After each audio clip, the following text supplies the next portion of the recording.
Shalom warga kerajaan yang dikasihi Tuhan. Jumpa lagi dengan Viva edisi 1 Desember 2020.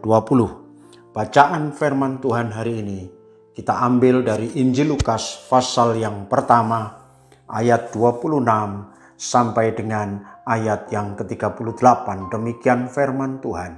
Pemberitahuan tentang kelahiran Yesus.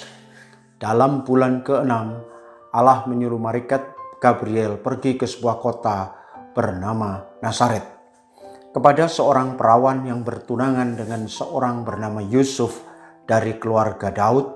Nama perawan itu Maria.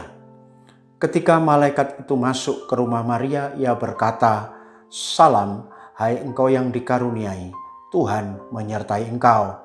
Maria terkejut mendengar perkataan itu, lalu bertanya di dalam hatinya, apakah artinya salam itu? Kata malaikat itu kepadanya, "Jangan takut hai Maria, sebab engkau beroleh kasih karunia di hadapan Allah. Sesungguhnya engkau akan mengandung dan akan melahirkan seorang anak laki-laki, dan hendaklah engkau menamai dia Yesus.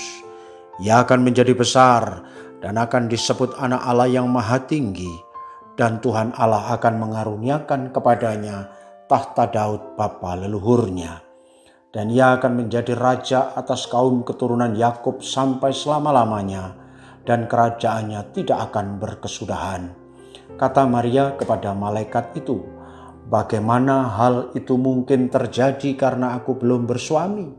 Jawab malaikat itu kepadanya, "Roh Kudus akan turun atasmu, dan kuasa Allah yang maha tinggi akan menaungi engkau. Sebab itu anak yang akan kau lahirkan itu akan disebut kudus, anak Allah.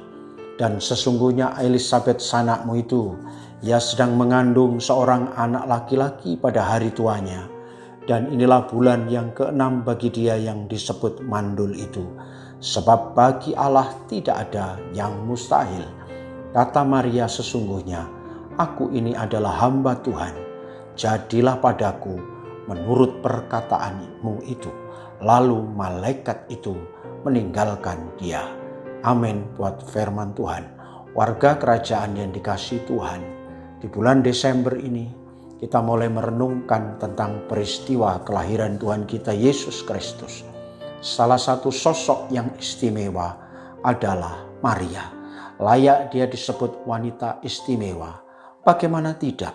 Dia menjawab ya kepada rencana Tuhan, walaupun sesungguhnya penuh resiko.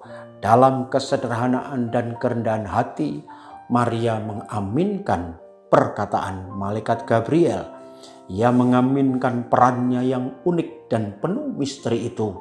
Risiko cibiran dan kesalahpahaman harus dipikulnya, dan dia berkata, "Terjadilah kehendakmu, sebab aku ini hambamu." Warga kerajaan, hari ini diperlukan mentalitas seperti Maria, orang yang selalu siap sedia untuk berkata ya pada kehendak Tuhan. Kiranya firman dan Roh Kudus hari ini memberikan kita kekuatan untuk berkata ya terhadap setiap kehendak Tuhan. Selamat pagi, Tuhan memberkati.